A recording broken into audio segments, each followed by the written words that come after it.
ইনশাআল্লাহ আমরা দেশবাসী এবং ছাত্র সমাজকে নিয়ে কঠোর আন্দোলনে যাব। আমরা এইখানে দুইটা কারণে এসেছিলাম। একটা হচ্ছে আমরা এখানে হলে শান্তিপূর্ণভাবে হলে অবস্থান করতে চেয়েছিলাম, কিন্তু হলে প্রবেশ করতে দেওয়া হলো না। পুলিশ প্রশাসন এবং মাদ্রাসা প্রশাসন আমাদেরকে বাধা দিয়েছে এবং আমাদের যে সকল শিক্ষার্থীদের পরীক্ষা ছিল, পরীক্ষার অ্যাডমিট কিছু জনের ছিল, কিছু জনের অ্যাডমিট হলের মধ্যে ছিল। হলে প্রবেশ করতে পারলেই অ্যাডমিট নিয়ে পরীক্ষা দিতে পারতো। RICL TMX, যুগের পর যুগ স্থাপনা থাকে মজবুত। কিন্তু এখানে পরীক্ষা দেওয়ারও কোনো ব্যবস্থা তারা করতে পারে নাই। আমরা নিরাপত্তা ফিল করতেছি না। আমাদের শিক্ষার্থীদের পরীক্ষা দেওয়ার কোনো ব্যবস্থা মাদ্রাসা প্রশাসন বা পুলিশ প্রশাসন করেনি। তো আমরা এখানে অবস্থান করছিলাম পরীক্ষার আগেই। আমরা মনে করেছিলাম আমরা এখানে অবস্থান করলে আমাদের মাদ্রাসা প্রশাসক এখানে এসে শিক্ষার্থীদের একটা সিকিউরিটি দিয়ে পরীক্ষার হলে নিয়ে যাবে। তারা পরীক্ষার হলে আমাদের সিকিউরিটি দিয়ে এখান থেকে নিয়ে যায় নাই।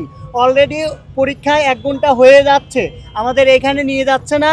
তো আমরা পরীক্ষা শিক্ষার্থী যারা আছে শিক্ষার্থীরা পরীক্ষাও দিতে পারলো না এবং আমরা হলেও প্রবেশ করতে পারলাম না। হলে আমাদের যারা সাধারণ শিক্ষার্থী আছে বা শিবিরের যারা শিক্ষার্থী আছে, বৈধ হল কার্ডধারী বা বৈধ শিক্ষার্থী, তারা হলে প্রবেশ করতে পারলো না। এখন পর্যন্ত ছাত্র দলের এবং যুব দলের সন্ত্রাসীরাই হলে প্রবেশ করছে। এই বিষয়ে পুলিশ প্রশাসন বা মাদ্রাসা প্রশাসন কোনো ব্যবস্থা নিতে পারলো না। এটা দেশবাসীর কাছে আমরা জানাতে চাই। আগামীকাল থেকে ইনশাআল্লাহ আমরা দেশবাসী এবং ছাত্র সমাজকে নিয়ে কঠোর আন্দোলনে যাব। কারণ আমরা চাই ইসলামী ছাত্র শিবির এখানে শুধু আমাদের শিবিরের জন্য আমরা আসি নেই। আমাদের লড়াইটাই হচ্ছে যে আমরা চাই শিবিরের পরিচয়ে বা ছাত্রদলের পরিচয়ে কেউ হলে থাকবে না। এখানে পরিচয়ে থাকবে হচ্ছে শিক্ষার্থী, বৈধ শিক্ষার্থীর পরিচয়ে, বৈধ হল কার্ডধারীর প্রেক্ষাতে।